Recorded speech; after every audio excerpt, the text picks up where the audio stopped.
ay 150 meters na lang.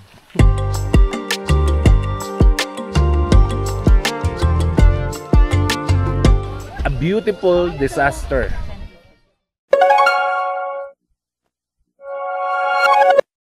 Yes! So yun mga ka-project, alis na tayo dito sa jump off. Ay mga kasama natin.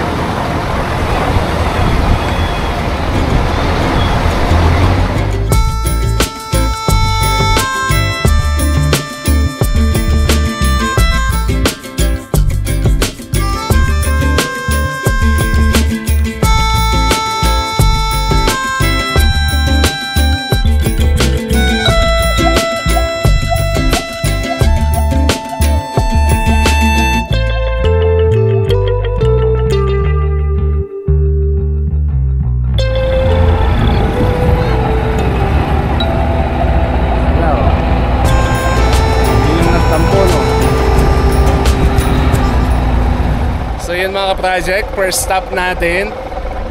Dito tayo sa may Toblerone Mountain. Ayan, it's more fun in Pampanga! Woo! Yes! Okay, so mga ka-project, no, nandito na tayo sa Toblerone Mountain. Toblerone Mountain, no kuya?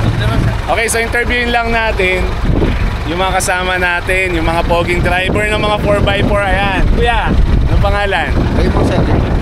Si Kuya Raymond, so siya, ito yung 4x4 niya, ayan. Napakaangas. Ngayon, Kuya, ilang taon mo nang ginagawa ito? Matagal na sir.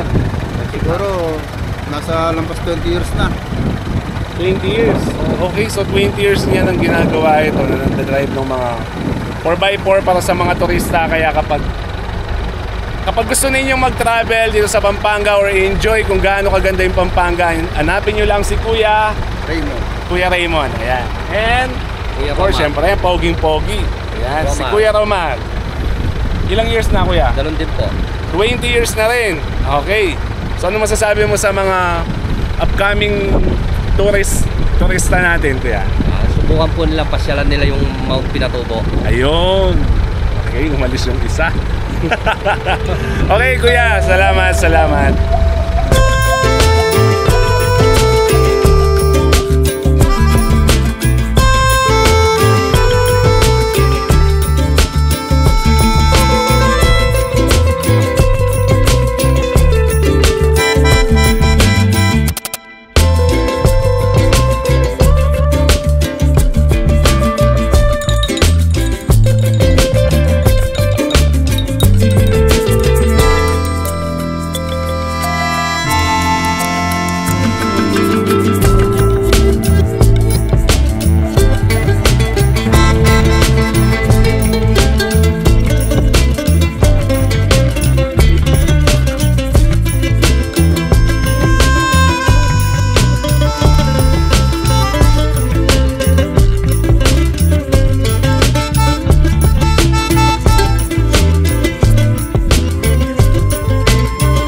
Project. So nandito na tayo sa border ng Zambales and Tarlac. It's beautiful in Zambales. It's more fun and beautiful here in Botolan, Zambales. Yay!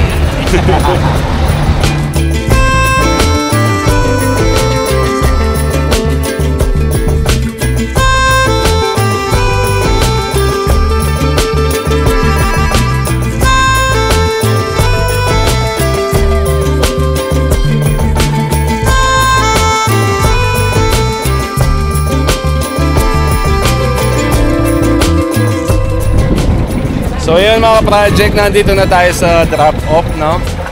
Kung saan magpa-park na yung mga 4x4. And from here, magte-trekking tayo. Siguro makukuha natin ng mga 1.5 hour. 1.5 hour. And then, pero depende sa pacing natin. Siyempre, dahil expert tayo, kaya natin ng 30 minutes and 3 hours. Ayan. Okay? Okay. So yun guys, no, isa sa mga katutubo, mga origin, no, mga lokal dito sa area, no. Nandito si Kuya Rod po. Si Kuya Rod, ayan. So isa siya sa mga part siya actually ng tourism team natin dito sa Maycapas area. So sila yung mga nag-a-assist, nagsiserve para sa mga turista. And ayun, so tanong lang natin, matagal na daw siya dito. Ilang years na kuya dito? Mga pila ng banwa? 30 years na po, sir. 30 years na kakine. So yung 30 years na siya dito, no, grabe. Saludo ako sa iyo Kuya Rod. Thank you. Ayan. Yes. Okay, so ayun, according kay Kuya Rod, no. So kung gusto nyo daw ma-experience yung unforgettable experience na dito nyo lang ma-experience sa Mount Pinatubo Experience. Puro experience yun, Kuya. Okay, so kaya, ano pang hinihintay natin mga project? I-experience na natin. Okay, so once again, Kuya Rod, maraming salamat. God bless sa'yo, mabuhay ka, Kuya Rod. Thank you po, sir. Okay, thank you. So yan guys, coffee is drugs. Yan, nakaka-addict. Imagine naglalakad.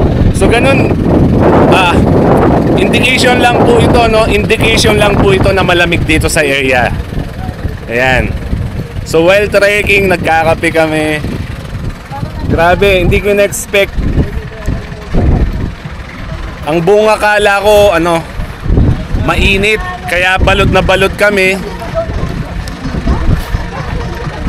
Naka-turtle hat pa.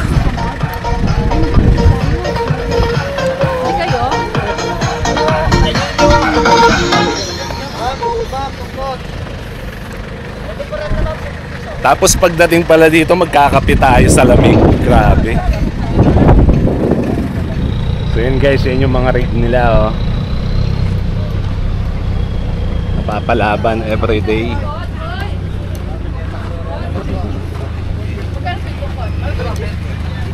Binibili? Ako, bili mo ko isa.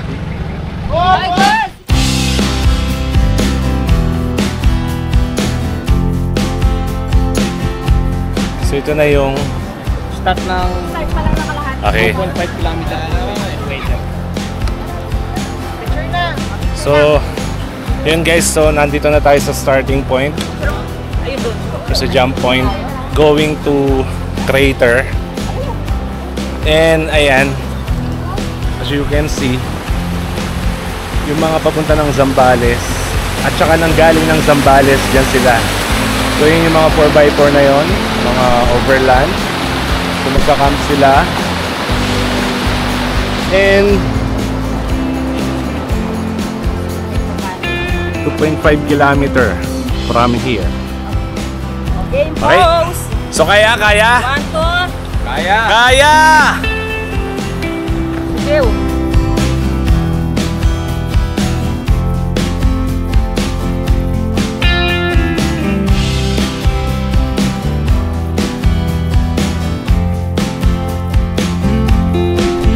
So yun mga project. So malapit na tayo sa may resting area.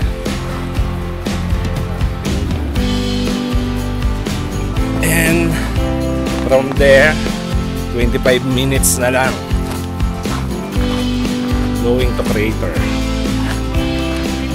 Kapilan yung may sira? Ayun mong last year? Re-repair na kanya. Dinonate din yung rotarian na. Okay. Atin yung bayad before. Yan. So yun guys, andito na tayo sa resting area. So ang kagandahan dito, pwede ka magpahinga. Okay, trivia, no? Itong area na to actually minamanage dati ng mga Korean. So may mga nagbabangka dyan, may mga nag-fishing, and hanggang sa inabandona na. Tapos last year, so may bagyo, kaya nawasak, nawalan na yung mga bubungan. So parang shed siya before. O, yung mga According candid sa lang. mga Okay, guides titingin, ha? natin, Kanya-kanyang- first time ko rin dito. Candid. Okay, so 25 minutes na lang. Lalakad na tayo.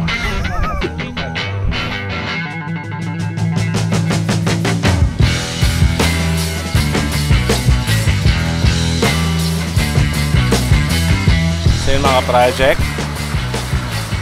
we're almost there.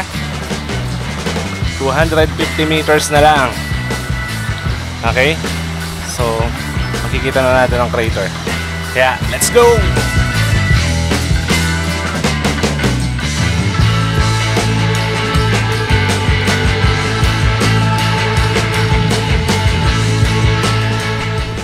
Ay, 150 meters na lang. Okay, so yun guys. So 150 meters na lang. Nasa crater view deck na tayo. Okay, 100 meters. 5 minuto na lang po yan. Bago makita yung mata, 5 minuto at isang oras.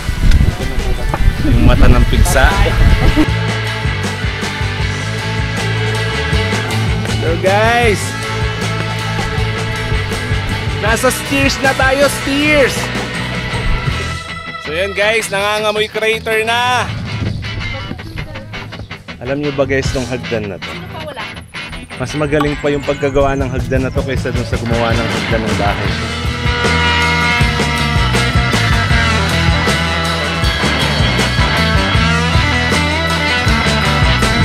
Yes!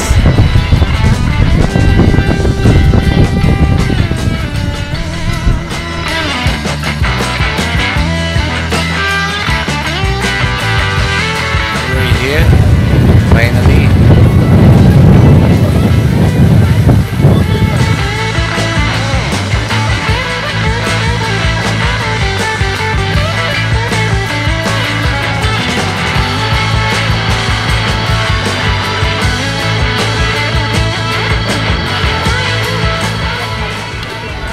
So yun mga ka-project, na interviewin lang natin yung mga kasama natin. Kung kumota ba sila sa picture. So how is the picture taking, madam? Medyo hindi ko naibigay yung best ko ngayong araw.